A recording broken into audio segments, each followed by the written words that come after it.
So we're going to talk about designing an exploitative game plan and what I mean by that and what we're going to cover today. There are two different types of exploitative play, and designing a game plan is one that's a lot more methodical than what you usually see from me in my videos.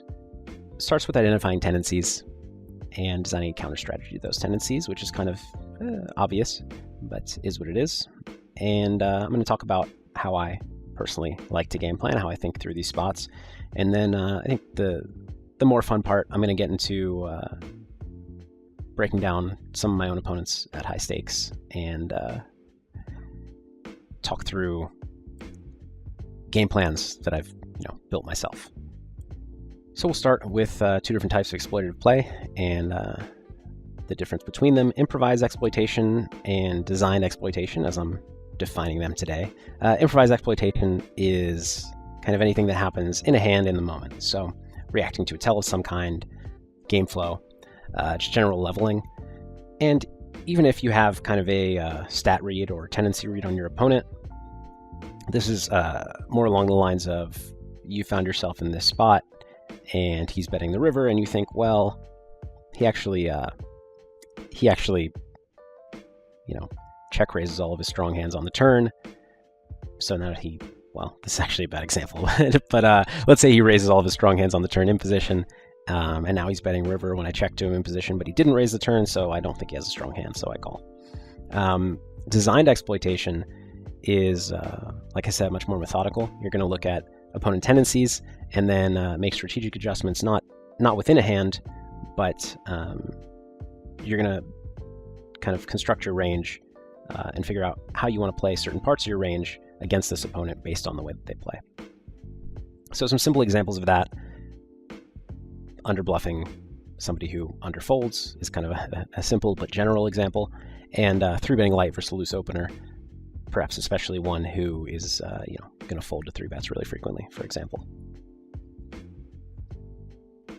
So the first step in designing your exploitative game plan is making a read.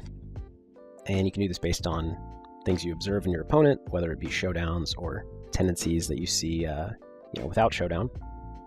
It's going to be most valuable generally if you're playing online to look at statistics. And then from there, you're going to look to kind of corroborate your initial read. So you can do that by looking at related stats.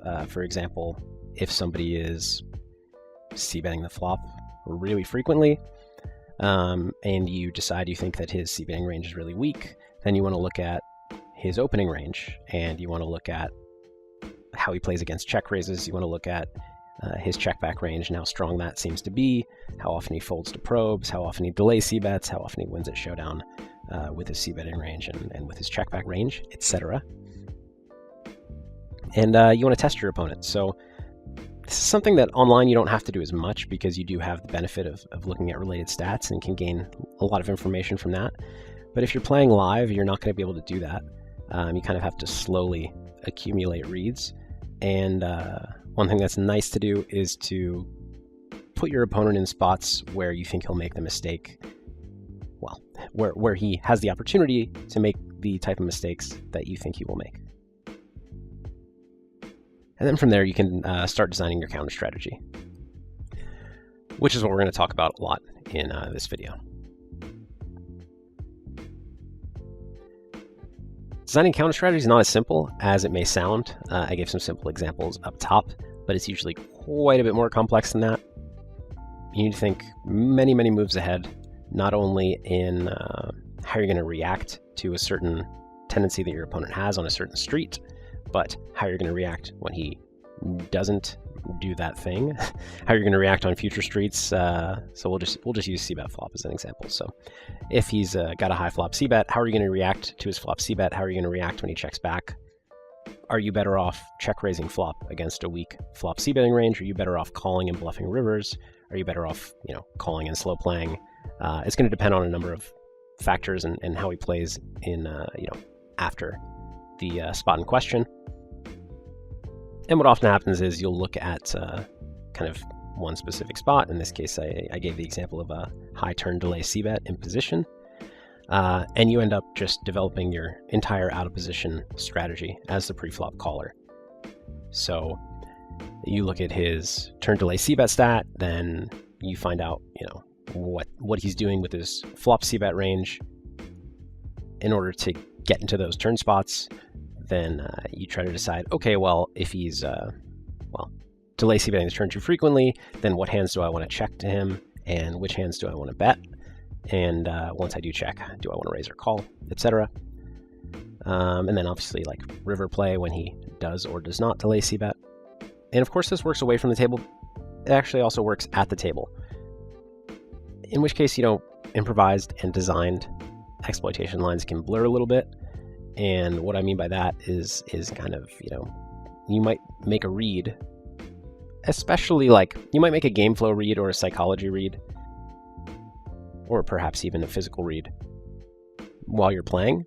And then you can start to think about how you're going to design a game plan around that. So for example, if you have one opponent who's making it really obvious when he's bluffing, then you're going to play your bluff catchers in a way that like you give them the opportunity to bluff, or you're not going to be as worried to get to the river with some bluff catchers that you otherwise might fold because you think you're going to make great decisions versus him later. You can adapt to the table conditions. So for example, let's say there's an opponent who is squeezing really light behind you.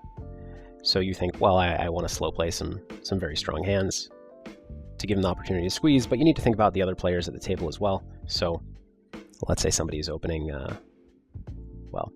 really wide and 4-betting and defending against 3-bets, 4-betting really aggressively. When that opponent opens, you're not going to want to slow play, probably, to try to trap the guy behind you unless he's a complete maniac. But when somebody who is a kind of, loose or tight opener, but let's say loose opener and then, folds to 3-bets with everything, then that's a spot where you're not going to need to fast play because there's not a lot of value in fast playing. And that's when you want to trap the player behind you. ICM situations are another spot where, let's say you're at a final table and you are one of the shorter stacks, perhaps the shortest stack, and one of the middle stacks seems to be just playing really maniacally or loses a big hand, starts to go on tilt very clearly. Then that's a spot where you're going to actually change the way you play against the entire table because you're going to want to play tighter, give him the opportunity to commit ICM suicide and let you ladder up.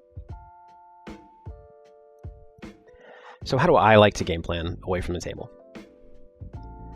I actually really don't. I do a lot of this type of game planning, but I do it at the table. I prefer doing it playing heads up, whether it be 1 through however many tables. If I'm playing the same opponent, I find it quite easy to look at his HUD stats, look at showdowns, and kind of continually craft my game plan as I go, and then see how he responds. It also works when you're playing live games. You have a little more time to think in between hands. So, whether or not you have reads on your opponents before the day starts, before the session starts, you still have the time to develop your strategies at the table. And certainly when there's a new player, you get some new reads. You can do that as well. When I multi-table 6 max, I'm not smart enough to keep track of kind of game planning against every individual opponent. It's just too much to think about, and you just don't play enough hands against any individual opponent. At least like in a row, I lose kind of my train of thought when I play a pot against player 1 and then player 2 and then player 4 and now back to player 1. I kind of just improvise as I go based on timing tells, sizing tells, things that I know about them, and then HUD stats, but kind of in-hand decisions that I haven't necessarily completely thought out beforehand. But a couple of years ago, I had been playing heads up, and actually I've been playing a lot of heads up PLO and doing really, really well, even against some tough opponents. And I felt pretty good about the reason I thought I was doing well was because of this type of game planning where I kind of build my entire strategy as I play, and it actually makes multi-tabling heads up much easier because you can kind of autopilot your strategy. And so I thought I must be missing out on a similar thing, playing these 6-max games, I play against the same opponents quite often. So what if I actually did a little bit of away from the table work and developed game plans against my most frequent opponents and made them simple enough that I could use them and remember them while I played 6-max Zoom. So what I did was sorted my database by most hands played. I actually did like the last 6 months or last year because I wanted to target opponents who I was going to play with most frequently going forward. I handpicked opponents that I thought had leaks. It's not like I don't develop reads whatsoever when I'm playing 6-max. Obviously, I take notes on my opponents. I use a HUD and kind of get a good general feel for how they play. So I picked some that I thought I could find some things in. I did some initial checking and kind of confirmed the ones that I wanted to look into more. And then you just search through different stats, applying different filters, and go from there.